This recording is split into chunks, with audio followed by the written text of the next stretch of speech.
Karong hapon na din mahagala no kay lami kay kaon ag kining medyo parat bitaw. So man siya akong nahunahunaan nga ako ang kaunon kining rimbi kay dili ra kani siya ingon hinay kanang parat jud kaayo. So na jud ko'y time na mahagana labi na bitaw kanang padulong bitaw nga to ang period no kay lami jud kay kaon kanang something parat-parat jud siya ba dayon. Napoy time na mahigala nga kanang lami pod kayo ikaon og kanang tamis. So karong hapon na mahigala kay kini jud akong nahuna-hunaan nga kanang lami kayo kaunon.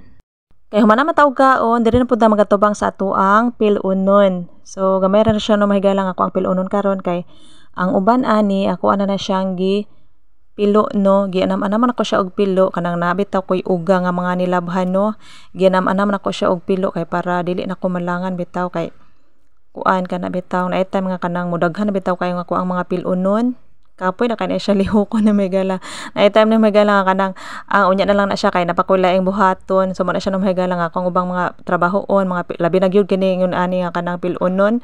Magtambak pa jud na siya na may gala kay kanang usahay nga kanang unya-unya ra nako ba. So man na siya na may gala nga kanang karon gianam-anam na nako siya og pilo kay para kanang dili na ko tapulan labi na og mudaghan na ako ang mga pilunon. So human ani no higala kay maghikay na pud ta kay hapon naman. So tingpay na hapon naman pud nya dapit no. So mag-andam na pud ta sa ato ang mga lutuon nato kay para sa ato ang panihapon.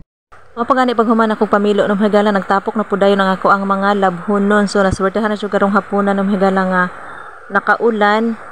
So nakatigom-tigom pud ta gamay og tubig no. So igo jud ani nung higala nga makapanglaba jud ko ani.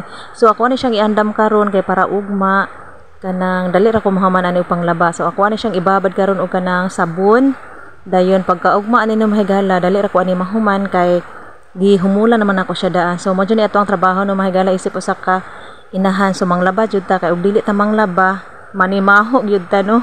So agwanta na jud ta ani no mahigala og panglaba maski og usahay no bation ta kakapoy pero padayon na jud gihapon.